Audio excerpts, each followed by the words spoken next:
अस्सलामु अलैकुम मेरे दोस्तों इस वीडियो में हम जानेंगे कि करबला की जंग क्यों हुई और इसके पीछे की वजह क्या थी। तो चलिए मेरे दोस्तों शुरू करते हैं। मेरे दोस्तों, यजीद हजरत माविया रदियल्लाहु ताला अन्हो का बेटा था। ये उमैया खानदान का वो बदबख्त इंसान है जिसके सर पर नवासाए रसूल हजरत इमाम हुसैन रदियल्लाहु ताला अन्हो के कत्ल का काला दाग है, जिस पर हर जमाने में लोग लानत करते रहे और कयामत तक करते रहेंगे। ये बदबख्त इंसान 25 हिजरी में पैदा हुआ। इसकी मां का नाम मैसून बिनते नजदल कल्बी है। यजीद बहुत मोटा, बदसूरत, फासिको फाजिर, शराबी, बदकार, जालिम और बेअदबो गुस्ताख था।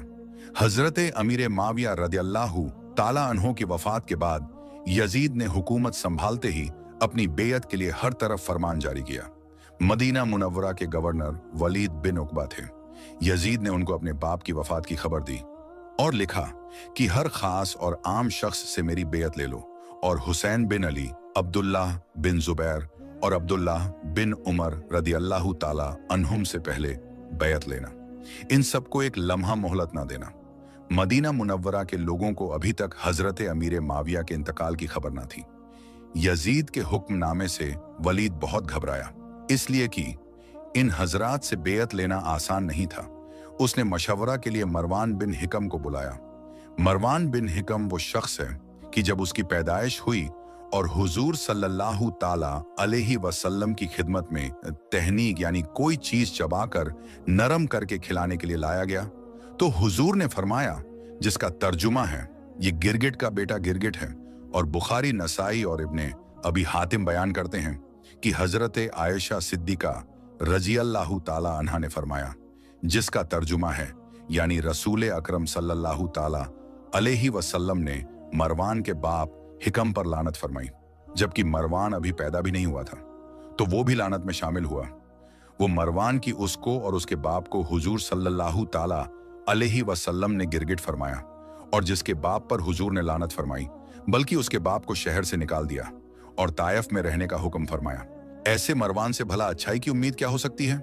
मदीना मुनव्वरा के गवर्नर वलीद ने जब मरवान से मशवरा लिया तो उसने कहा, इन तीनों को इसी वक्त बुलाएं और बेयत के लिए कहें।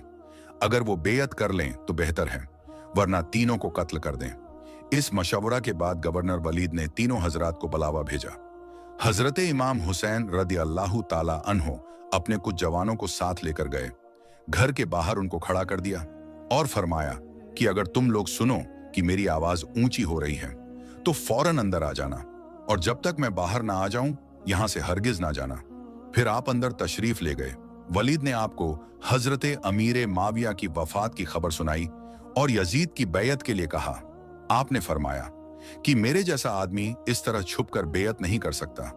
आप बाहर निकलकर सब लोगों से बेयत मांगेंगे तो उनके साथ मुझसे भी बेयत के लिए कहें। वलीद अमन पसंद आदमी था। उसने कहा, अच्छा आप तशरीफ ले जाइए। जब आप चलने लगे तो मरवान ने गुस्सा होकर वलीद से कहा कि अगर आपने इस वक्त इनको जाने दिया और बेयत ना लिया तो फिर इनको कंट्रोल ना कर पाएंगे। अगर ये बेयत कर ले तो बेहतर है, वरना इनको कत्ल कर दो।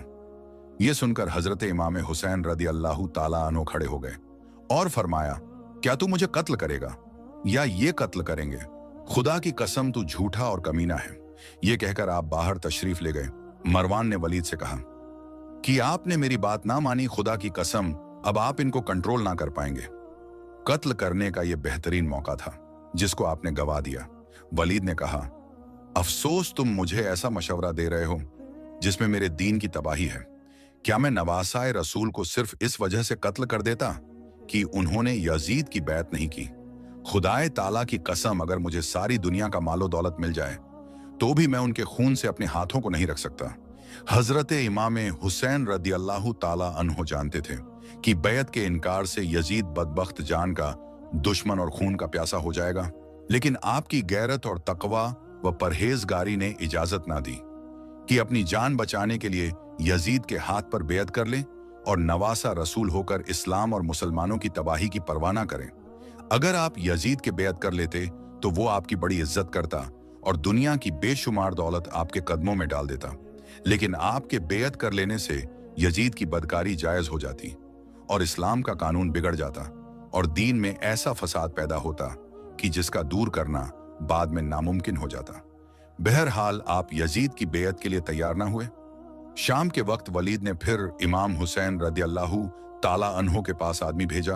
आपने फरमाया, इस वक्त तो मैं नहीं आ सकता, सुबह होने दीजिए, फिर देखेंगे क्या होता है। वलीद ने यह बात मान ली और आप उसी रात अपने पूरे परिवार के साथ मदीना मुनव्वरा से मक्का मुअज्जमा का सफर करने के लिए तैयार हो गए।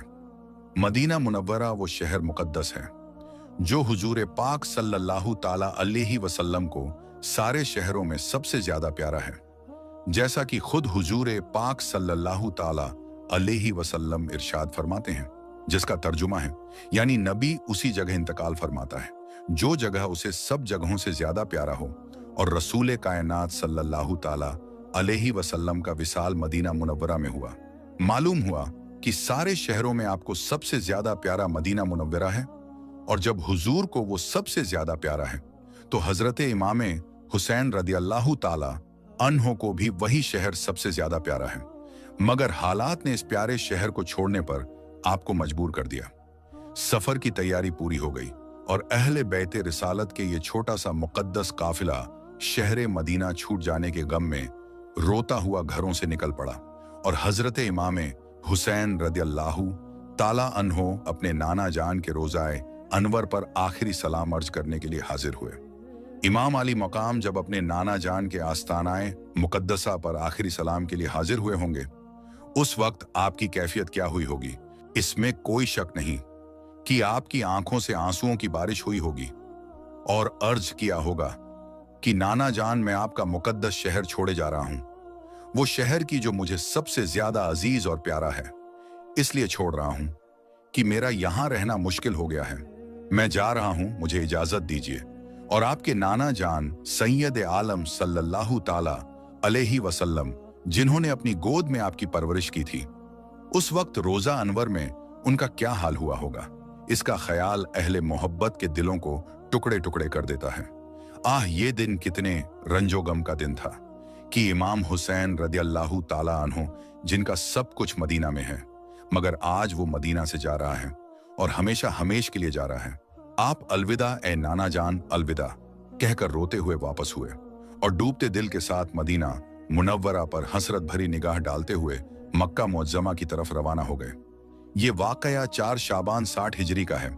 जब आप मक्का मुअज्जमा पहुंच गए और आपके तशरीफ लाने की लोगों को खबर हुई तो झुंड के झुंड लोग आपकी खिदमत में आने लगे और आपकी जियारत का शर्फ हासिल करने लगे। मक्का मुअज्जमा में आप एक पनाह गुजी की हैसियत से रुके रहे। ना आपने यजीद के खिलाफ किसी से बैयत ली और ना ही अपने लिए किसी लश्कर का सहारा लिया।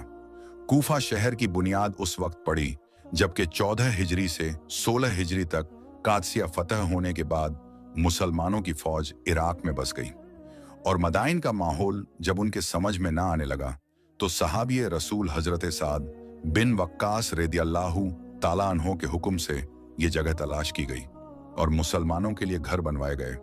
फिर आप 17 हिजरी में अपनी फौज के साथ मदाइन से निकलकर यहां बस गए। इस तरह कूफा शहर वजूद में आया। वहां के लोग हजरत अमीर माविया के खिलाफत के जमाने ही में हजरत इमाम हुसैन रदियल्लाहु ताला अन्हो पास कूफा आने की रिक्वेस्ट कर चुके थे, मगर आपने साफ इनकार कर दिया था। अब जब कूफा वालों को मालूम हुआ कि अमीर माविया का इंतकाल हो गया है और इमाम हुसैन रदियल्लाहु ताला अन्हो ने यजीद की बेयत से इनकार कर दिया, तो किताब तारीख तबरीज के मुताबिक सुलेमान बिन सुरत के घर में वहां के शिया जमा हुए।